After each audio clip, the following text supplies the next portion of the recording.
Eh bien, Seigneur, comme nous l'avons chanté, comme plusieurs l'ont prié, et comme nous l'avons lu également dans les psaumes et dans les différents textes, nous nous venons honnêtement devant toi parce que plusieurs d'entre nous portent des gros fardeaux. Nous avons toute une série de choses qui nous troublent, qui nous fatiguent, des choses qui nous inquiètent, des choses qui nous découragent, des choses qui nous font mal parfois. Et c'est facile de venir ici puis d'avoir la tête ailleurs parce que nos pensées, nos esprits sont ailleurs, nos inquiétudes, nos émotions prennent le dessus. Nous te prions que pour ce moment et pour le reste du culte, nous puissions être concentrés sur ta parole.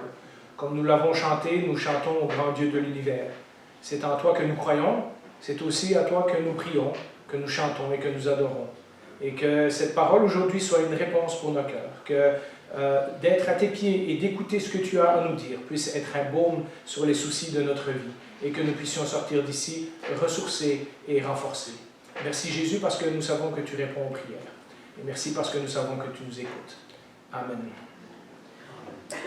Alors ce matin, j'aimerais parler de Jésus et les disciples, parce que nous avons vu la semaine passée, et on peut faire un petit rappel, nous avons vu que Jésus, vous avez sûrement peut-être vu des films ou lu des histoires, etc. Puis vous savez que Jésus a eu des disciples, et ce sont des gens qui étaient attirés par son message et qui ont décidé de suivre Jésus. Pas toujours littéralement, des fois Jésus était assis à un endroit et il y avait des gens qui venaient autour de lui pour écouter ses enseignements, mais nous allons voir aujourd'hui qu'il y a également des gens qui l'ont suivi, qui ont véritablement marché à la suite de Jésus. Alors, la semaine passée, on avait commencé, comme c'était un long message, je l'ai divisé en deux. Alors, je vous fais un bref rappel. Nous avons vu que c'était quoi être un disciple au temps de Jésus. Et donc, on a dit que c'était des gens qui se choisissaient un maître et qui écoutaient ses enseignements pour apprendre tout ce que le maître savait. Hein? Ensuite, on a parlé que Jésus a eu des premiers disciples très tôt, notamment André, et probablement celui qui est plus tard devenu l'apôtre Jean. Et il les a rencontrés assez tôt après son baptême, mais il y en a un groupe de gens qui l'ont suivi plus tard, qui l'ont suivi plus sérieusement plus tard. Dans un prochain message, je vais parler des 12 apôtres, qu'il ne faut pas confondre avec les disciples de Jésus. Ce sont deux groupes qui se croisent, mais qui ne sont pas les mêmes. Il y en a 12 dans les disciples que Jésus a choisis pour devenir des apôtres. Ça va être un message à lui tout seul. Mais il y a aussi beaucoup d'autres disciples, donc beaucoup de gens qui voulaient écouter ce que Jésus avait à dire, qui espéraient apprendre et peut-être devenir comme lui. Et on va voir aujourd'hui d'autres groupes de gens. Donc, il n'y en avait pas seulement 12. Et puis, on a vu aussi que Jésus avait rejoint des gens de toutes les classes de la société. En général, des gens un peu plus défavorisés, mais dans son groupe de gens qui le suivaient, il y avait aussi des gens qui avaient des moyens et qui soutenaient le travail de Jésus, parfois par les dons financiers et d'autres affaires. Alors, je vous ai dit qu'un disciple, c'était quelqu'un qui s'en allait voir un maître et qui se mettait à ses pieds pour écouter son enseignement. Mais on remarque dans les évangiles que Jésus se déplace partout en Galilée. Et donc, est-ce qu'un disciple était appelé aussi à suivre Jésus, c'est-à-dire littéralement aller d'un village à l'autre, d'une maison à l'autre, etc. Et c'est le 5e point que je vous propose de voir aujourd'hui.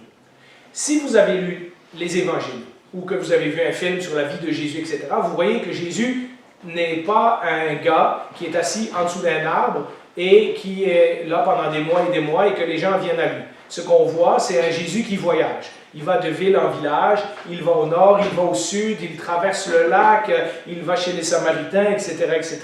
Il va en Décapole. Et donc, il y a un certain nombre de gens qui sont vraiment, vraiment intéressés à suivre Jésus et qui peuvent se le permettre, peut-être à cause de leurs circonstances sociales, etc., ils peuvent se permettre de laisser leur business, ou de laisser leur famille ou quoi pendant un temps, et de littéralement marcher avec Jésus sur les chemins de la Galilée.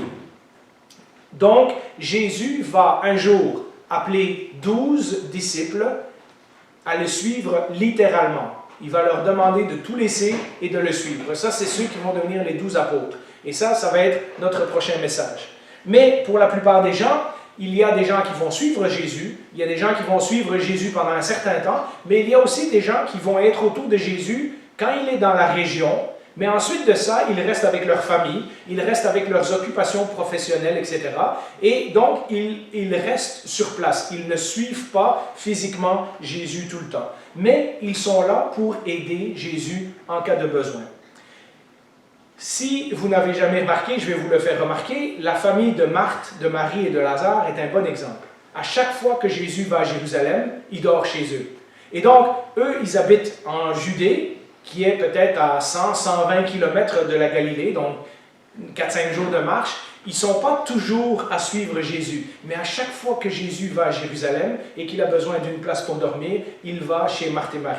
Et donc, c'est pour ça qu'il y a plusieurs épisodes dans les évangiles où on voit que Jésus se rend chez Marthe, Marie et Lazare. À plusieurs reprises, donc, ils vont ouvrir leur maison, et probablement qu'ils avaient même une grande maison, parce qu'on se doute que les disciples, quand Jésus voyageait avec ses 12 apôtres, qu'ils ont dormi toute la gang chez Marthe et Marie. Donc, ils avaient probablement une assez grande maison.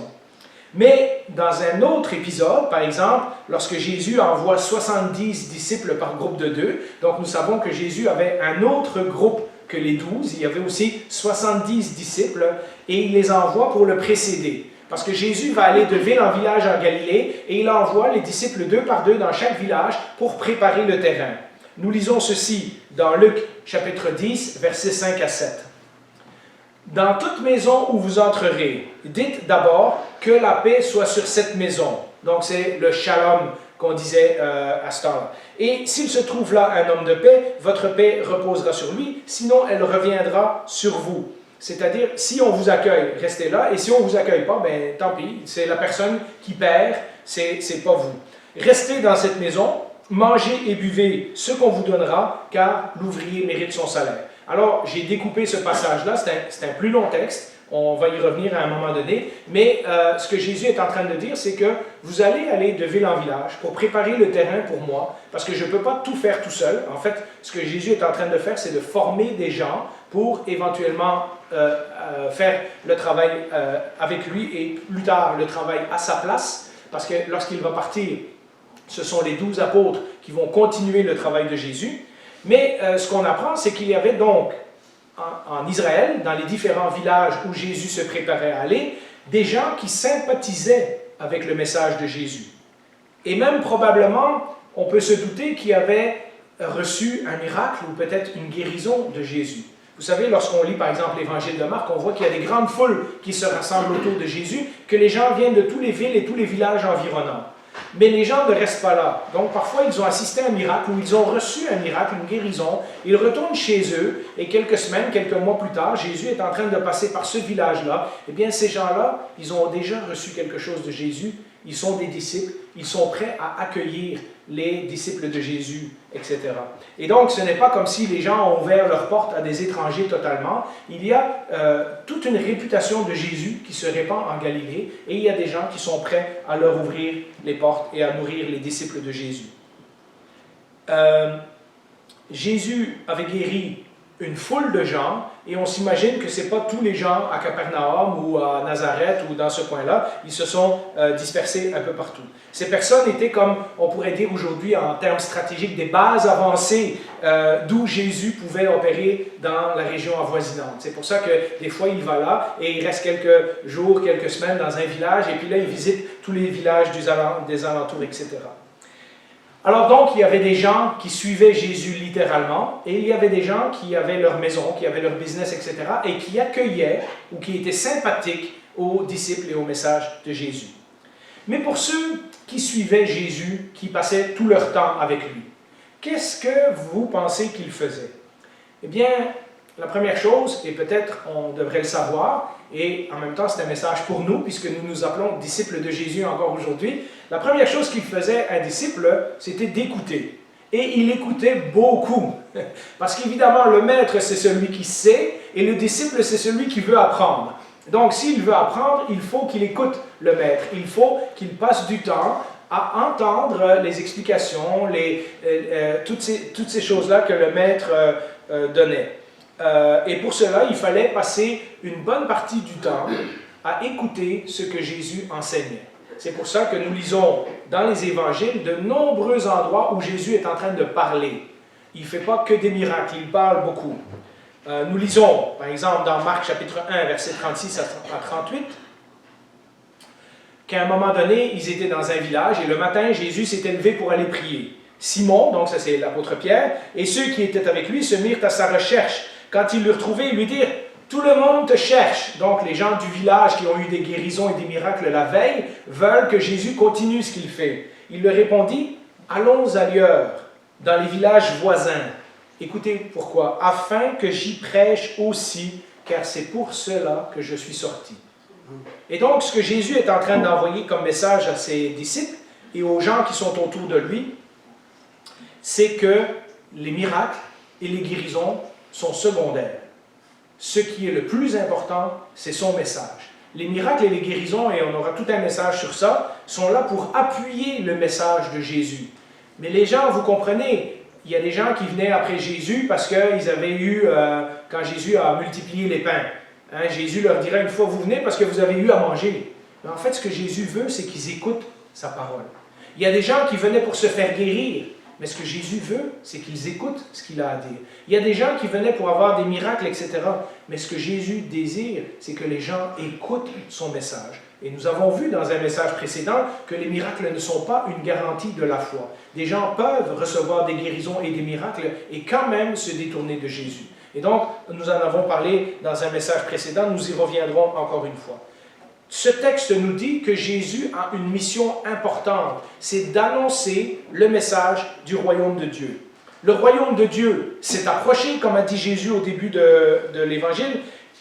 Jésus est venu pour révéler le plan final de Dieu, comme nous dit le début de l'Évangile de Jean, et son plan final pour le salut de l'humanité.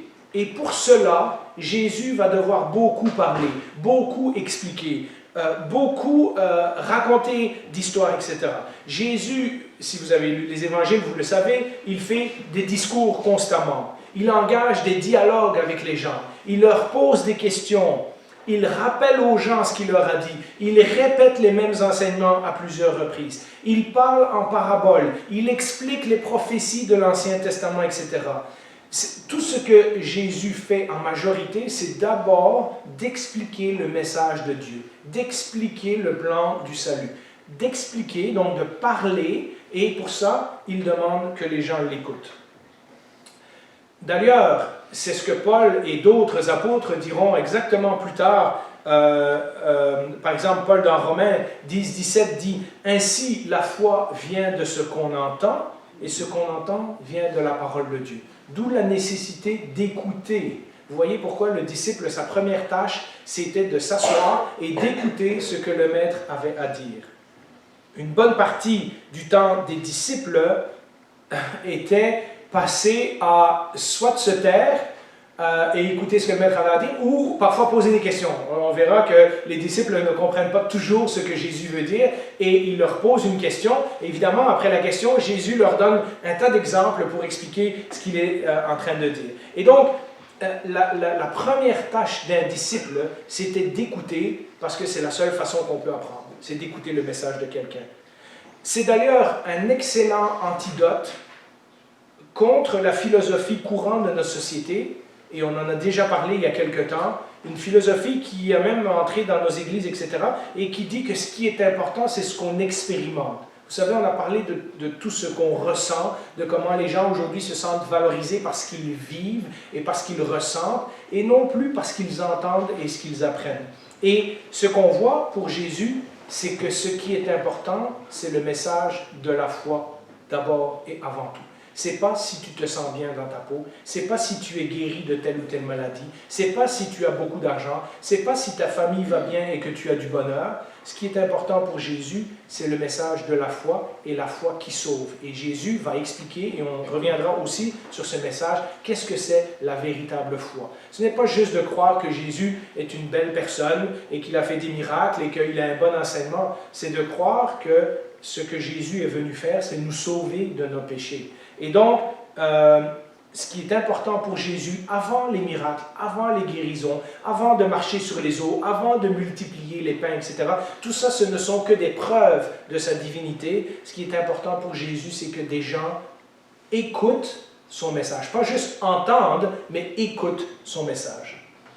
Évidemment, vous qui êtes familier avec la Bible penserez tout de suite que écouter n'est pas suffisant. Et vous avez tout à fait raison. Une fois qu'on a appris, il faut également le vivre. Et c'est la deuxième chose que Jésus va faire, c'est qu'il va apprendre à ses disciples que tout ce qu'ils ont entendu, maintenant, ils doivent le mettre en pratique. Si notre foi est réelle, elle doit se manifester dans des actions concrètes. Dans Luc 6,46, mais ce n'est pas la seule fois que Jésus fera des reproches à ses disciples, il dit « Pourquoi m'appelez-vous Seigneur, Seigneur, et ne faites-vous pas ce que je dis ?» Je vais vous montrer à quoi ressemble tout homme qui vient à moi, entend mes paroles et les met en pratique. Et ensuite, vous êtes peut-être familier avec cette histoire, il raconte l'histoire de l'homme qui a bâti sa maison sur un rocher, et la tempête est venue, et puis sa maison a résisté.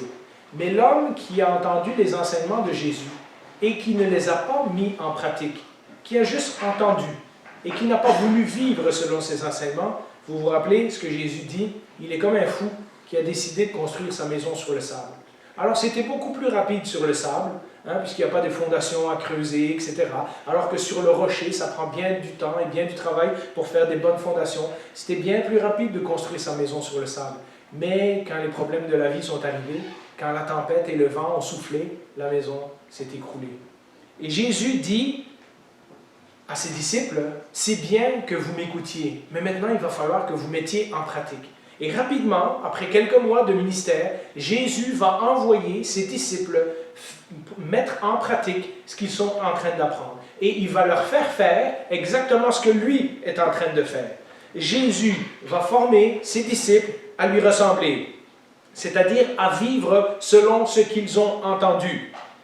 C'est ce que Jésus a fait quand, tantôt, je vous ai parlé qu'il a envoyé 70 disciples, 2 par 2, dans les villages pour le précéder. Ils vont pratiquer envers les autres ce que Jésus est en train de faire tout seul à ce moment-là. Jésus est en train de faire des miracles, de faire des guérisons, de chasser les démons, etc. Et il va envoyer les 70 et il va leur donner le pouvoir de faire ce que Jésus est en train de faire, etc. Et lorsque les gens, ces 70 arrivaient dans les villages, ils préparaient le terrain pour Jésus pour que Jésus puisse ensuite prêcher sa parole. Jésus, jusque-là, faisait tout seul. Et après quelques mois, il s'est choisi un groupe de disciples qu'il va envoyer pour mettre en pratique ce qu'ils ont appris.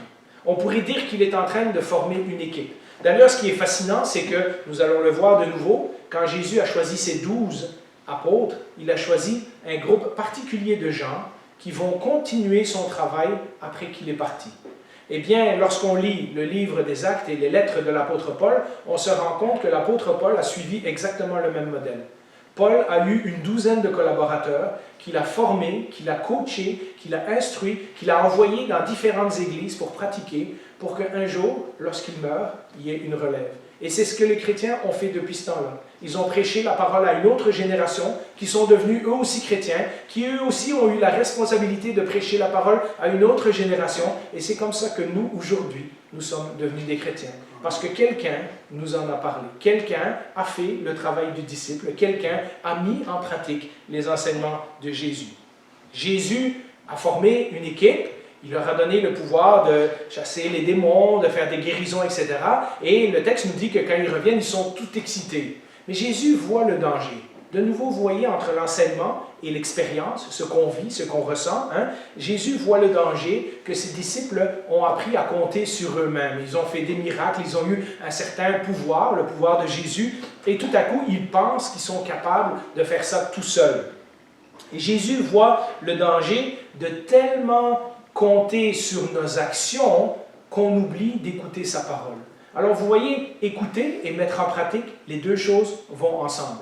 On ne peut pas faire que des gestes, que des actions pour le Seigneur, etc., sans écouter ce qu'il a à nous dire. Sinon, on finit par faire des gestes et des actions, et des événements, et des programmes, et tout ça, qui ne comptent que sur nos propres forces. Et Jésus doit toujours nous rappeler d'écouter ce qu'il a à nous enseigner, parce qu'il a d'autres choses à nous enseigner.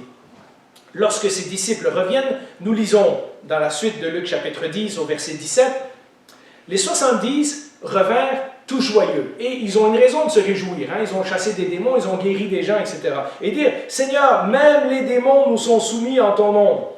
Et Jésus leur dit, je regardais Satan tomber du ciel comme un éclair. Voici, je vous ai donné le pouvoir de marcher sur les serpents et les scorpions et sur toute la puissance de l'ennemi, et rien ne pourra vous nuire. Mais ça, c'est un pouvoir temporaire. Hein. Jésus a donné ça à ses disciples-là pendant un certain temps, etc. Et il leur dit, voilà, je vous ai envoyé avec mon pouvoir. Cependant, ne vous réjouissez pas de ce que les esprits vous sont soumis, mais réjouissez-vous de ce que vos noms sont inscrits dans le ciel. Et Jésus dit, écoutez, avoir des pouvoirs, avoir des miracles, faire comme moi, c'est bien, mais il y a quelque chose de beaucoup plus important, c'est la foi qui sauve. Que votre nom soit inscrit dans le ciel, que vous appartenez réellement à Dieu, que vous êtes réellement un enfant du Père, que vous êtes réellement mon disciple. Les disciples de Jésus, en d'autres mots, doivent se réjouir d'avoir entendu et d'avoir accepté le message de Jésus. Parce qu'en entendant et en acceptant ce message, ça faisait d'eux des membres du royaume de Dieu, ce nouveau royaume que Jésus était en train d'instaurer. Et les disciples devaient se réjouir de ça avant tout, plutôt que des pouvoirs que Jésus leur avait donnés sur les démons et sur les maladies. Après son départ, d'ailleurs, le message de Jésus n'a pas changé. Lors de son départ, Jésus, lorsqu'il rencontre ses 12 apôtres en Galilée, et dans cette fameuse phrase que l'on dit souvent, vous vous rappelez, il leur dit qu'ils doivent enseigner aux autres à mettre en pratique ce que Jésus a enseigné. Regardez dans Matthieu 28, versets 19 à 20, il dit « Allez donc, faites de toutes les nations ou dans toutes les nations des disciples, baptisez-les au nom du Père, du Fils et du Saint-Esprit, et enseignez-leur, premier rôle du maître, enseigner, les disciples doivent écouter, à mettre en pratique, deuxième rôle du disciple, mettre en pratique tout ce que je vous ai prescrit. » Et donc les disciples doivent reproduire exactement ce que Jésus faisait. Ils doivent enseigner, et une fois que les gens ont entendu la parole, ils doivent leur enseigner maintenant de le mettre en pratique. Et si nous avons reçu le message chrétien d'une bonne façon, eh bien, quelqu'un a dû nous dire, oui, tu dois accepter Jésus comme ton Seigneur et ton Sauveur, mais maintenant, il faut aussi que tu vives selon ta nouvelle vie. Parfois, on raconte que la moitié du message, mais le message de Jésus est clair. Écoutez, puis ensuite, allez mettre en pratique. Et ce message est encore valable pour nous aujourd'hui. Mais mettre en pratique le message de Jésus implique qu'on fait un choix intentionnel de vivre comme Jésus et qu'on renonce à un ancien style de vie. Et cela ne vient pas sans payer un prix. Nous verrons tout au long du ministère, Jésus va rappeler à ses disciples que de le suivre coûte quelque chose. Que les coûts peuvent être différents d'une personne à l'autre. Parfois, certains devaient renoncer à leur famille et suivre Jésus. Parfois, comme le jeune homme riche, certains devaient renoncer à leur argent et suivre Jésus. Et dans le cas du jeune homme riche, il a refusé de le faire. Parfois, il fallait renoncer à sa justice propre. Certains gens se pensaient tellement bien, tellement religieux, tellement spirituels, qu'ils ne comprenaient pas que Jésus leur demandait de mettre tout ça à la poubelle et de regarder au message de Jésus plutôt qu'à leur propre religiosité. Mais, dans tous les cas, il y a toujours un coût à suivre Jésus. Et donc, si nous voyons que le rôle du disciple, c'est d'écouter, et que le rôle du disciple, c'est de vivre ou de mettre en pratique, eh bien, le rôle du disciple, c'est aussi d'être prêt à payer le prix. Jésus, comme un bon enseignant, et on va le voir tout au travers des évangiles, sait que les disciples vont être lents à comprendre. Même après 3 ans, il y aura encore des choses qu'ils n'auront pas compris. Il y aura des choses que Jésus devra corriger. Ils n'ont pas compris totalement qui il était. Ils n'ont pas compris totalement qui était sa mission. Il suffit simplement de penser à Jacques et Jean qui veulent être assis à gauche et à droite de Jésus pour juger les nations. Hein? Et ils n'ont pas compris que c'est Jésus vient pour se sacrifier. Jésus est le serviteur souffrant qui vient donner sa vie pour les autres. Eux, ils sont plus intéressés à avoir les postes importants. Hein?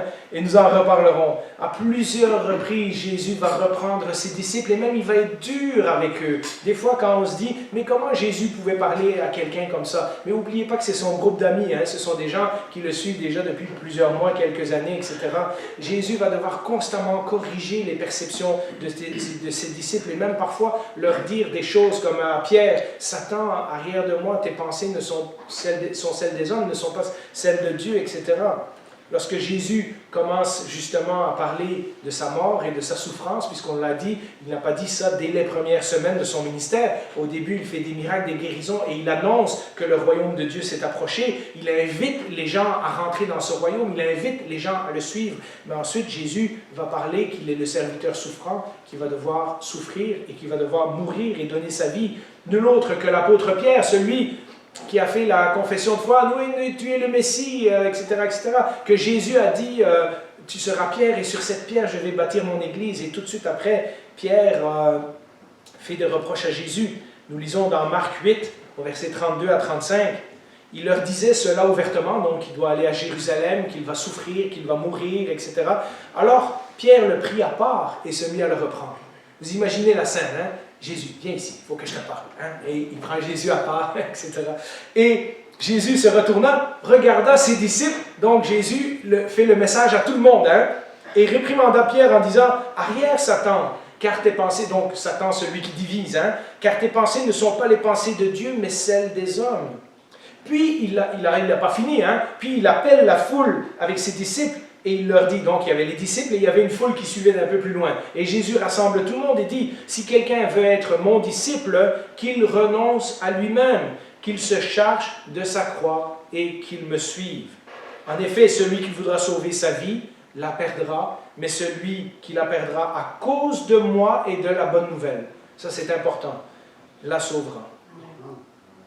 Les disciples, en d'autres mots, devaient être prêts à mourir à tout ce qui leur était cher. On parlait de leur amour-propre, hein, puisque ce n'est pas très glorieux de suivre quelqu'un qui va être crucifié. Leurs ambitions, on a vu tantôt que Jacques et Jean voulaient les places de privilège dans le royaume de Dieu. Leur orgueil, parce qu'à plusieurs reprises, on va voir que lorsque les disciples reviennent de participer à quelque chose avec Jésus, ils sont vraiment très sûrs de eux. Et puis tout à coup, Jésus les envoie en bateau et la tempête se lève sur la mer et tout à coup, ils ont peur. Et Jésus doit leur enseigner de nouveau, dépendez de moi, ne dépendez pas de vos propres forces. Les disciples devront apprendre à mourir à leurs idées préconçues parce qu'ils ont tous une idée de comment devrait être le Messie. Et chacun a son idée, chacun a sa version, etc. Les disciples devaient être prêts à mourir à leurs désirs. Ils avaient certainement des rêves et des choses qu'ils voulaient faire dans la vie. Et Jésus va leur dire, non, non, si vous me suivez, il se pourrait que vous deviez sacrifier ces rêves et ces désirs. S'ils voulaient suivre Jésus jusqu'au bout, les disciples devaient être prêts à renoncer à tout ça. C'est d'ailleurs ce que Jésus va leur enseigner. On en a parlé récemment dans l'étude aux Philippiens. C'est ce que Jésus leur a enseigné lorsque le jour du dernier repas, avant qu'il commence ce dernier repas que Jésus a passé avec ses disciples, Jésus s'est mis à genoux, a pris la serviette et a lavé leurs pieds. Vous vous rappelez ce qu'on a dit à cette occasion? Les disciples avaient tout préparé pour la Pâque, mais ils avaient oublié l'esclave qui doit nettoyer les pieds. Et comme là, on marchait en sandales et qu'on arrivait avec les pieds sales et qu'on se couchait sur des bancs pour manger, eh bien, il fallait se laver les pieds pour être propre pour le repas. Et Jésus ne fait pas des reproches à ses disciples, mais aucun de ses disciples ne se lève pour aller prendre la place du serviteur. Et c'est Jésus lui-même, et vous vous rappelez à cette occasion, il va dire, « Vous voyez ce que je fais, moi qui suis le maître. Et vous avez raison, je suis votre maître. Moi, j'ai pris la place de l'esclave. Voilà comment vous devez agir les uns envers les autres. » Vous savez, c'est renoncer méchamment à son orgueil et à sa propre vie. Lorsqu'on prend la serviette, qu'on se met à genoux devant les autres et qu'on lave leurs pieds. Qu'on se met à les servir là où eux ne sont pas capables de faire ce geste-là. Là où quelqu'un peut-être qu'on aurait considéré d'inférieur, puisque les esclaves à cette époque-là n'ont pas de droit. Là où on aurait considéré que c'est la tâche de quelqu'un qui est inférieur. Eh bien, Jésus, notre Maître, nous montre l'exemple ce jour-là. Pour plusieurs d'entre eux même, ils n'allaient pas mourir dans leur lit d'une belle vieillesse, après avoir vu une vie bien remplie. « Ah, moi j'ai connu Jésus, j'ai fait des miracles, etc. » La plupart d'entre eux, à part l'apôtre Jean, vont mourir martyrs, dans des souffrances parfois horribles. Un disciple, donc, était appelé à servir et non pas à régner comme Jacques et Jean avait demandé une fois à Jésus. Et c'est notre leçon pour aujourd'hui. Puisque nous nous appelons disciples de Jésus, chrétien veut dire petit Jésus, petit Christ. Bien, puisque nous portons le nom de Jésus, que nous disons que nous sommes ses disciples, eh bien, la leçon pour nous est encore la même. Le rôle du disciple n'a pas changé. Écouter, mettre en pratique, c'est-à-dire vivre, et servir, c'est-à-dire mourir à nous-mêmes. Le résultat, eh bien, comme nous l'avons dit, il y avait des curieux et il y avait des sérieux. La parabole du semeur sert justement à prévenir les disciples qu'il y en a qui ont tout vu, qui ont tout entendu, qui ont tout reçu, mais quand le coût est trop grand, ils abandonnent. Jean, verset 6, 59 et jusqu'à 64, mais j'en ai pris que quelques versets dans le texte. Si ça vous intéresse, vous pourrez lire la fin de Jean chapitre 6 chez vous. Jésus dit ces paroles alors qu'il enseignait dans une synagogue à Capernaum. Là, il est en train de parler qu'il est le véritable pain de vie, qu'il va donner sa vie, etc., etc. Après l'avoir entendu, beaucoup de ses disciples dire « Cette parole est dure, qui peut l'écouter ?» Mais Jésus dit après, il y en a parmi vous quelques-uns qui ne croient pas. Donc parmi même les disciples qui disent qu'ils suivent Jésus, il y en a déjà qui sont en train de mettre en doute la parole de Jésus. Pas parce que Jésus ne dit pas vrai, mais parce qu'ils réalisent qu'il y a un coût à payer et ils ne sont pas prêts à payer ce coût. En effet, Jésus savait dès le début qui étaient ceux qui ne croyaient pas en lui et qui était celui qui le trahirait. Il est en train de parler à Judas. Il ajouta, « Voilà pourquoi je vous ai dit que personne ne peut venir à moi à moins que cela ne lui soit donné par mon Père. » Dès ce moment, beaucoup de ses disciples se retirèrent et arrêtèrent de marcher avec lui. Jésus dit alors aux 12, « Et vous, ne voulez pas vous aussi vous en aller ?» Et Simon-Pierre lui dit, « Seigneur, à qui irions-nous? Tu as les paroles de la vie éternelle. » Voyez, Pierre écoute, Pierre met en pratique, mais Pierre sait qu'il y a un prix à payer. Et il ne veut pas s'éloigner de Jésus. Alors que les autres écoutent Jésus, mais lorsqu'ils se rendent compte du prix à payer, ils arrêtent de suivre Jésus. Malheureusement, comme je viens de le dire, même parmi les 12, il y en a un qui a tout vu, qui a tout entendu, qui a participé à tout, qui a reçu le pouvoir de chasser les démons, de faire des miracles, etc. Mais il a refusé de laisser tomber sa propre vie. Il a refusé de laisser tomber ses propres ambitions. Il a refusé de laisser tomber ses rêves, ses idées de ce que devrait être le Messie. Et cela a coûté la vie à Jésus, mais cela a coûté la vie à Judas également. La conclusion de tout ça, j'ai dit il y a quelques instants que les disciples, à l'exemple de Jésus, sont appelés à renoncer à leur vie et à mourir. Et dans quelques semaines, nous allons fêter Pâques, le moment où Jésus est mort. Sauf que, 3 jours après que Jésus est mort, il est ressuscité. Amen. Et les disciples, les femmes d'abord, qui étaient parmi ces disciples, puisqu'on a parlé des disciples femmes la semaine passée, les femmes d'abord, mais ensuite les 12, enfin les 11 qui restaient, les 2 disciples sur le chemin d'Emmaüs, le frère de Jésus, et même à un moment donné, 500 personnes à la fois ont tous vu Jésus ressuscité. Et là, c'est devenu clair à leurs yeux. Ils ont compris le message de Jésus. Celui qui donne sa vie la retrouvera. La résurrection de Jésus était la preuve que le coût à payer n'est que dans cette vie-ci. Notre existence, en suivant Jésus, sera transformée pour l'éternité. Ici, nous sommes des serviteurs. Là, nous serons co-héritiers avec Christ. Ici, nous nous humilions. Là, nous régnerons avec Christ pour l'éternité. Ici, nous mourrons. Mais là, nous vivrons éternellement. Amen. Prions. Bien, Seigneur, nous sommes conscients qu'il y a un prix à payer à te suivre. Nous sommes aussi conscients de ce qui nous attend dans l'éternité. Et pour cela, nous voulons te dire merci. Nous t'adorons, Jésus.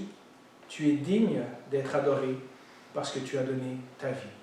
Tu es l'agneau de Dieu qui s'est offert en sacrifice afin qu'un jour, nous vivions avec toi dans la présence de ton Père. Alors que nous approchons de ce repas qui nous rappelle ce que tu as fait pour nous, que nous puissions être pleins de joie et de reconnaissance. Merci Jésus. Amen.